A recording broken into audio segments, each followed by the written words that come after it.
Be ready for the dictation. 5 seconds to go.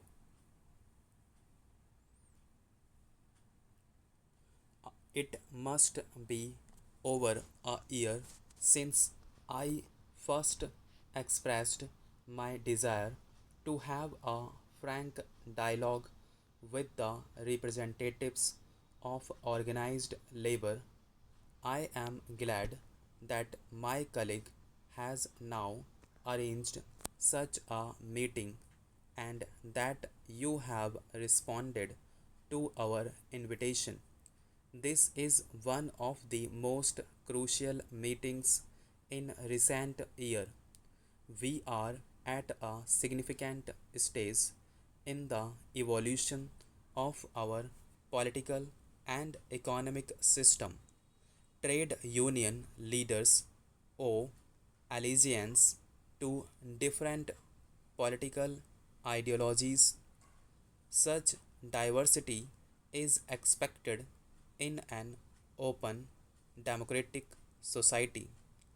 I do, however, hope that within the broad spectrum of organized political opinion ranged around this table, there is a basic unity of purpose and a determination to jointly explore avenues of cooperation in tackling our problems of poverty and social injustice. The Minister of Labor and Employment has posed certain specific issues for your consideration. I sincerely hope that at the end of our deliberations, certain definite considerations are reached. For this, it is necessary to approach the problems facing us with temper and spirit required for their solution. We have here leaders who speak for organized labor, who seek to reflect their hopes and aspirations and to ventilate their grievances. It is perhaps understandable that segment of society should equate its own sectional interests with those of the whole. During the last 2 or 3 years, I have been deeply anxious about the deterioration in industrial relations. Strikes, lockouts, and closures have become more frequent and less peaceful. One wonders whether those who speak for management always keep in view the larger picture of Indian poverty. We have strong trade unions to struggle for the interests of labor.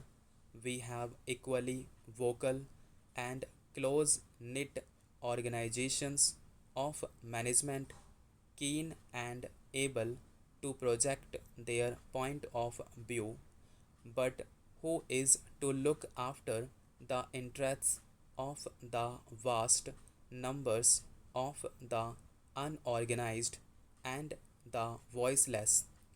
I am not speaking merely of consumers, although their interests must also be reconciled with those of labor and management, but in a country with depressingly low standards of consumption, the emphasis even on the interests of consumers become irrelevant beyond a point. When trade union leaders talk of protecting the living standards of the working class, or when managements use sophisticated jargon about incentives, they hardly seem to show any concern about the problems of the really poor people.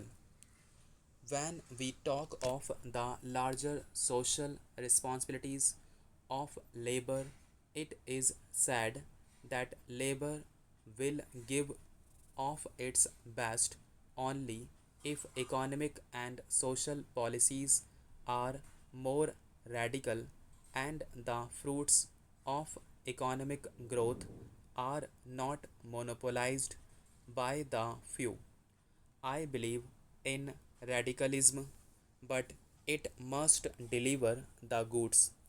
I am against any kind of privilege if it means reward or recognition unrelated to functional efficiency.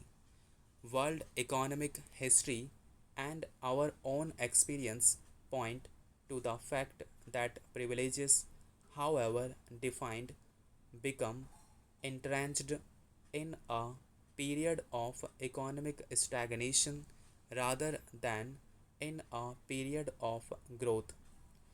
The emphasis on a faster rate of growth does not therefore represent any retreat from radicalism or socialistic principles. On the contrary, a higher rate of growth is an essential prerequisite to welfare on an enduring basis. It does not matter to the privileged whether rate is 2% or 6%. They already have the means of a good life at their command. A higher rate of growth is vital for those are currently unemployed or underemployed. A speedy and substantial increase in production is necessary to generate resources for expansion of employment.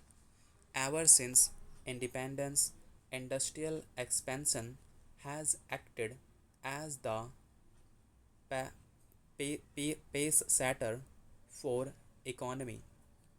But in the 2 years, it is the increase in agricultural production that has kept the economy moving forward.